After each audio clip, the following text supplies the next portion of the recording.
La restauración de los Estuardo. Richard Cromwell, hijo de Oliver, incapaz de imponerse a los generales Monk y Lambert del ejército puritano, optó por desaparecer de escena. Tras 18 meses de anarquía y discordias entre el ejército y el parlamento, se convocaron nuevas elecciones y el nuevo parlamento, una vez que Carlos II Estuardo se comprometió solemnemente a renunciar al programa político absolutista, optó por reclamarlo del destierro en que se encontraba.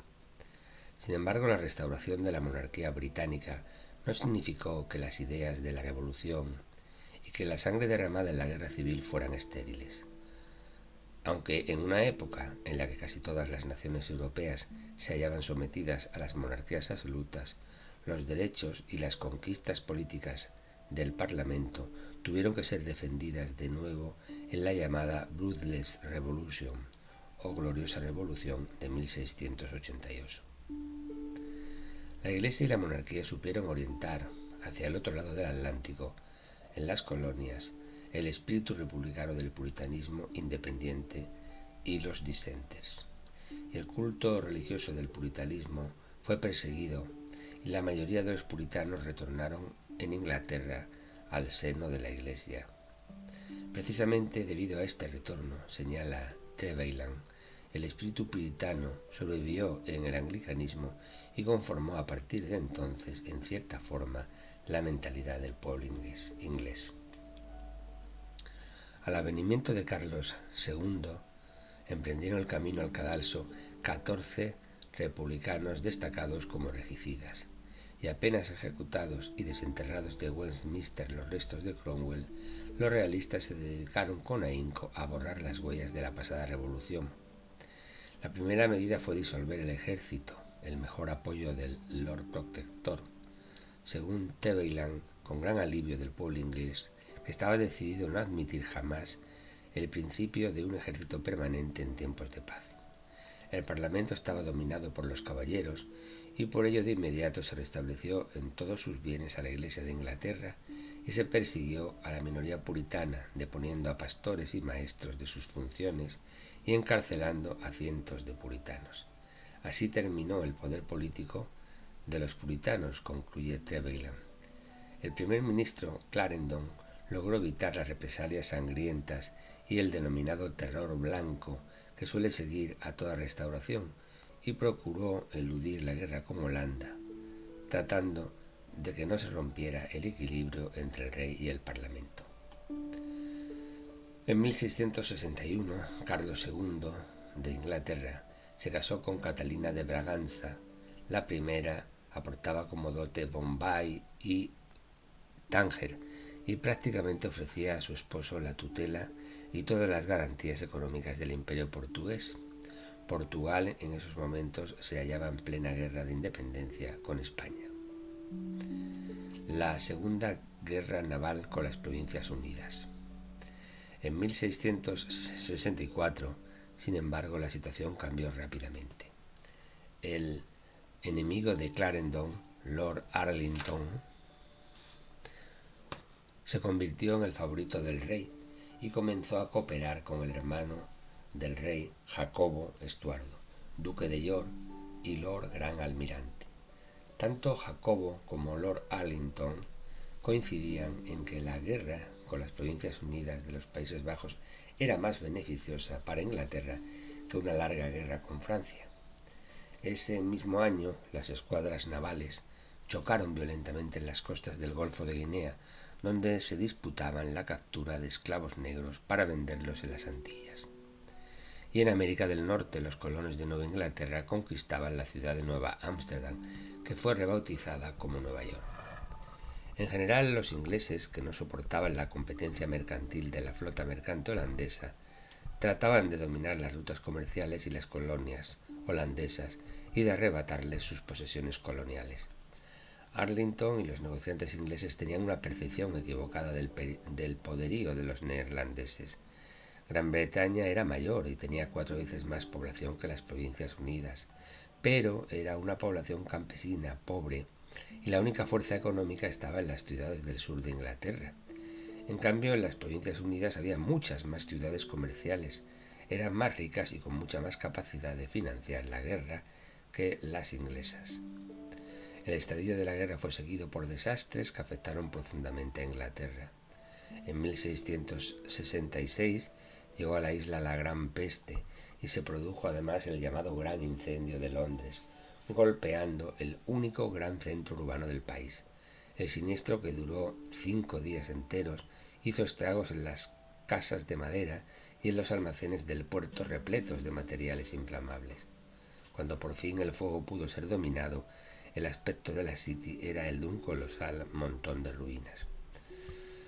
En 1667, una flotilla de barcos al mando del almirante de Ruyter navegó por el estuario del Támesis, rompió las defensas que custodiaban el puerto de Chatham en Londres e incendió los barcos de la flota inglesa allí amarrados, apoderándose del Royal Charles, el orgullo de la flota inglesa.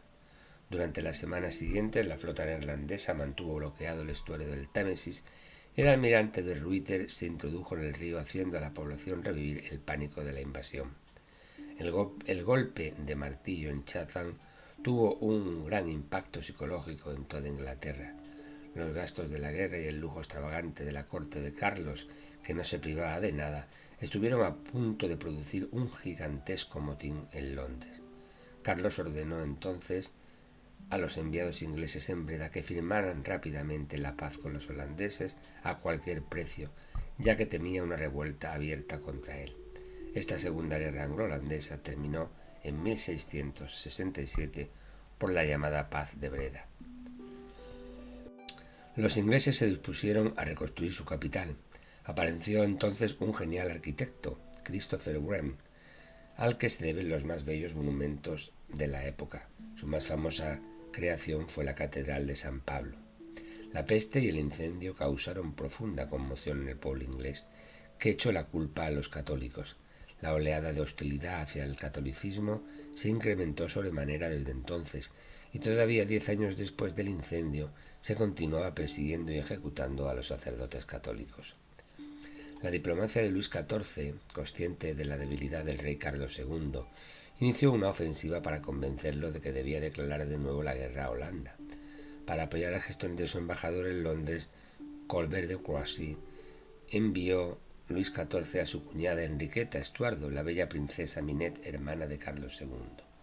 La misión fue un éxito y culminó con la firma del Tratado de Dover, un tratado secreto por el que el rey Carlos II, a cambio de una onerosa pensión económica, sometía a la independencia política de Inglaterra a los designios del monarca francés, y en el que se contenía una cláusula tan comprometida para el rey Carlos como su compromiso de hacer volver a Inglaterra al catolicismo en cuanto la situación política lo permitiera. Una de las damas de Enriqueta, la célebre por su belleza Luisa de Creuil, que había hechizado con sus encantos a Carlos, fue enviada por Luis XIV de vuelta a Londres en 1670, donde se convirtió en la favorita de Carlos y la principal influencia para que desde entonces el monarca girara en la órbita política francesa. Tras la caída de Clarendon y debido a las primeras subvenciones francesas, el monarca comenzó a gozar de mayor libertad. Carlos gobernaba con un consejo privado que le era adicto, del que formaban parte grandes señores de la nobleza, conocido como la cábala del francés cabal o camarilla. Curiosamente, las iniciales de sus apellidos coincidían con esta palabra: Clifford, Arlington, Buckingham, Ashley y Lauderdale, todos ellos personajes intrigantes y ambiciosos. Arlington dirigió la política exterior y precisamente contra él inició la operación diplomática Luis XIV. Ashley, que recibiría el título de conde de Shaftesbury, jugará un papel importante en la política con la fundación del partido Whigs. Carlos II pudo así promulgar en calidad de jefe de la Iglesia de Inglaterra una declaración de indulgencia que acabara con las persecuciones religiosas contra católicos y puritanos que había decretado el Parlamento. La Cámara de los Comunes se opuso y el rey, en plena guerra contra las Provincias Unidas, tuvo que dar marcha atrás y derogarla. Y es más, el Parlamento aprobó el llamado Bill de Test, que expresaba la fuerte animadversión ante los católicos y prohibía el ejercicio de cargos públicos a los católicos, por lo que el hermano menor de Carlos, Jacobo, que era católico y heredero al trono, tuvo que abandonar el mando supremo de la flota. Fue elegido como canciller Lord Danby, quien trató de hacer una política antifrancesa, pero no pudo hacer frente a la histeria colectiva provocada por la falsa revelación de un antiguo sacerdote católico, un tal Tito Oates, sobre la existencia de una conjura que pretendía asesinar al rey y facilitar la invasión de Irlanda con tropas francesas. Atizado por Ashley y sus partidarios del llamado Club de la Cinta Verde, se creó un clima de conspiración y alarmismos, y los asesinatos e injustas persecuciones religiosas contra los católicos ingleses se extendieron por el territorio. Por otra parte, de la mano del monarca francés, el embajador inglés en París, un tal Montagu, despechado porque había sido depuesto por Danby y bien remunerado por Luis XIV, pretextando una venganza, reveló el contenido del Tratado Secreto de Dover de 1670. Por una serie de cartas se veía que el primer ministro había colaborado en su humillante firma. Llevado el asunto a los comunes, Danby fue depuesto y encarcelado en la Torre por 5 años.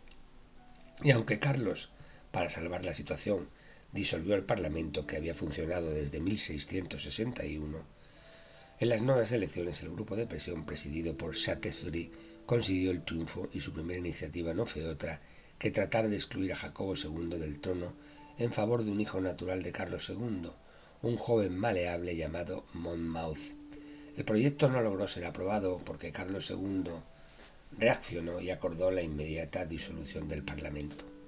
En 1679, poco antes de su disolución, la Cámara Baja había aprobado una ley de decisiva importancia en la historia política y constitucional inglesa y europea, el Habeas Corpus, que otorgaba al ciudadano inglés detenido por la policía el derecho a comparecer ante un tribunal en un plazo de 20 días tras su encarcelamiento o bien a ser puesto en libertad, lo que constituye el primer supuesto de amparo legal de la libertad individual, ya que hacía imposible las órdenes de prisión gubernativas permanentes, las letras de cachet o reales órdenes de prisión tan tristemente célebres en Francia. Fue en estos años, fruto del enfrentamiento entre los partidarios de perseguir a los católicos y sus contrarios, cuando surgieron los dos grandes partidos del Parlamento inglés. Tito Oates solía gritar Tory a cualquiera que dudase de su anunciada conspiración.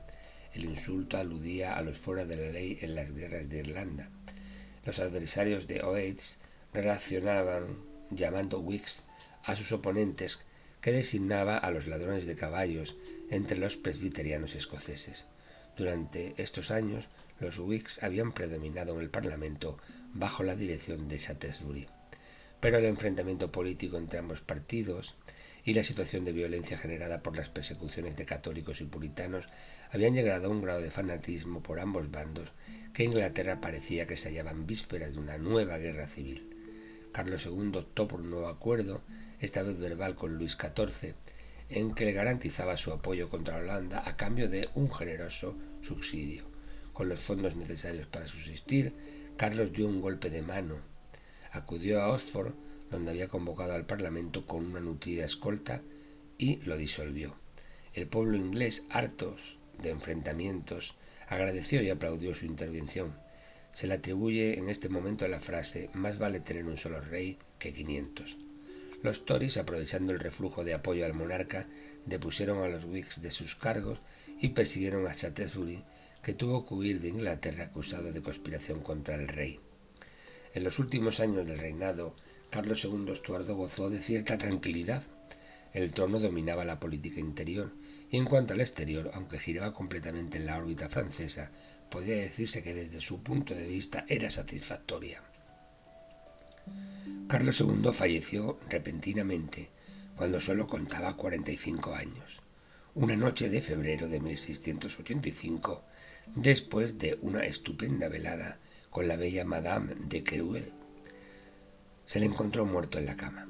Por su carácter hedonista y desapasionado, para el pueblo inglés, su rey fue la viva imagen de un auténtico gentleman.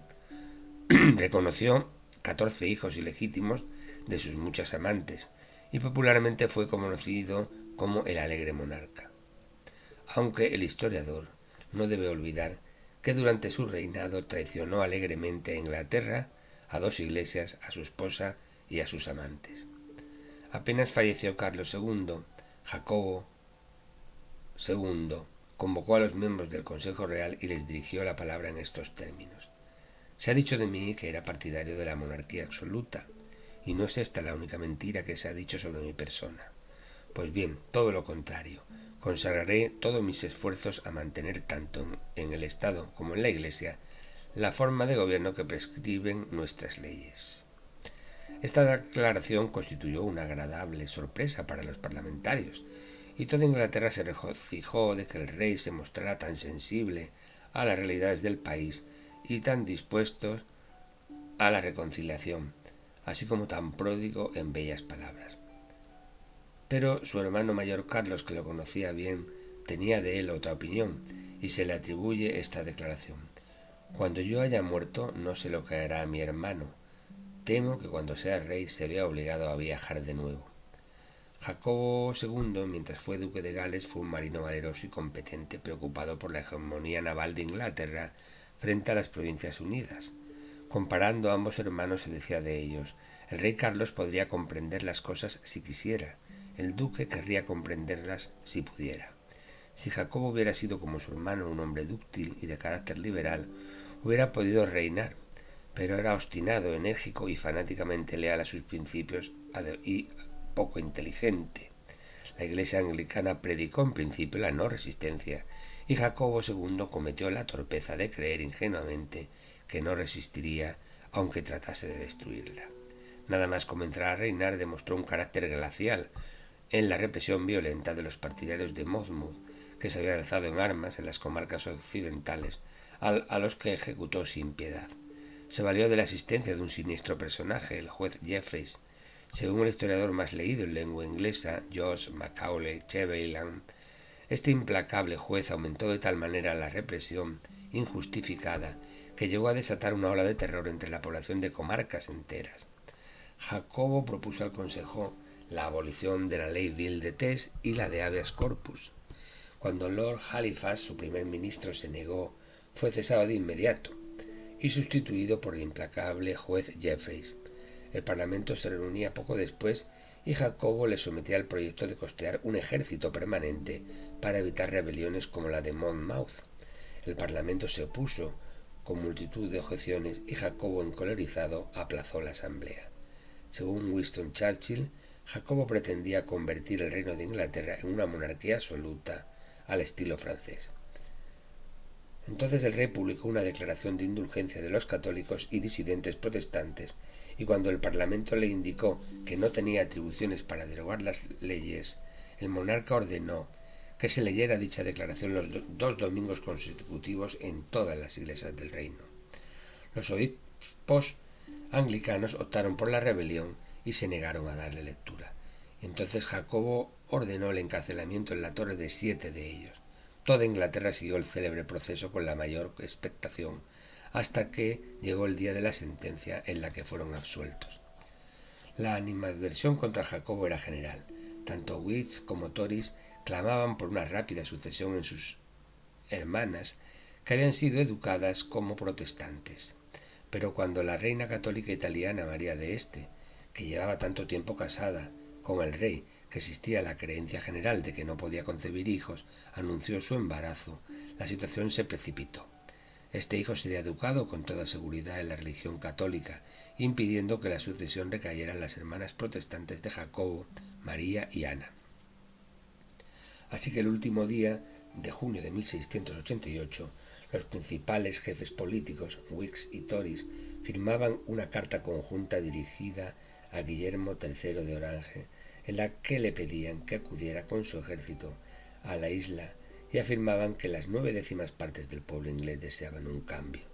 Las negociaciones se prolongaron durante meses, aunque Guillermo III, casado con María Estuardo, hermana de Jacobo, podría hacer valer sus derechos al trono inglés. Este no le interesaba como tal, sino es como un instrumento para llevar a cabo la misión política internacional que se había propuesto: aniquilar el poderío de Luis XIV. Luis XIV, enterado de los planes, intervino dando un ultimátum a Guillermo de que el menor movimiento de tropas holandesas hacia Inglaterra conduciría a la inmediata declaración de guerra contra las Provincias Unidas. El brutal ultimátum produjo el efecto contrario en Holanda al deseado por Luis, y hasta los adversarios republicanos del Statuder lo apoyaron desde entonces en la empresa inglesa. Pero para sorpresa de los holandeses, en 1688, Luis XIV dirigió sus tropas contra el Palatinado, en lugar de directamente contra las Provincias Unidas, en lo que probablemente fuera el error más grave de su vida. El monarca francés retiró las tropas de la frontera holandesa para realizar lo que siempre consideró su primordial objetivo, hacerse con el control de la frontera del Rin en Alemania.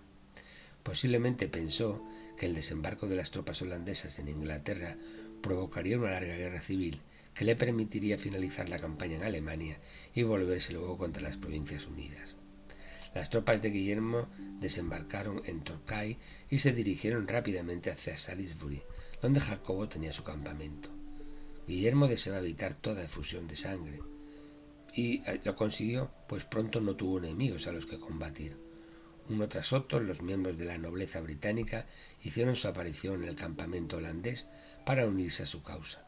Jacobo II, que se vio abandonado de todos, inició unas fingidas negociaciones con Guillermo para ocultar su verdadera intención, que era escapar a Francia. Finalmente, en la Navidad de 1688, logró cruzar el canal en un barco de pescadores en busca del auxilio del Rey Sol. Guillermo dio 24 horas al embajador francés para salir del país y convocó un parlamento que promulgó la célebre Declaración de Derechos, que junto a la Carta Magna y al Habeas Corpus se consideran los documentos fundacionales del parlamentarismo inglés. En ella se declara que Jacobo II no tenía derecho a reinar y se hace una relación de sus distintas violaciones a las leyes del reino, reconociendo como nuevos monarcas a María y a Guillermo, que reinarían conjuntamente. Según esta declaración, el monarca no tenía derecho alguno a abolir o enmendar las leyes sin aprobación del Parlamento, tampoco podía imponer cargas o impuestos por propia iniciativa, ni tener un ejército en tiempo de paz. Todas las elecciones legislativas debían ser libres y en el Parlamento sus miembros dispondrían de absoluta libertad de palabra. Finalmente, los católicos quedaban excluidos de la sucesión al trono y de los cargos públicos.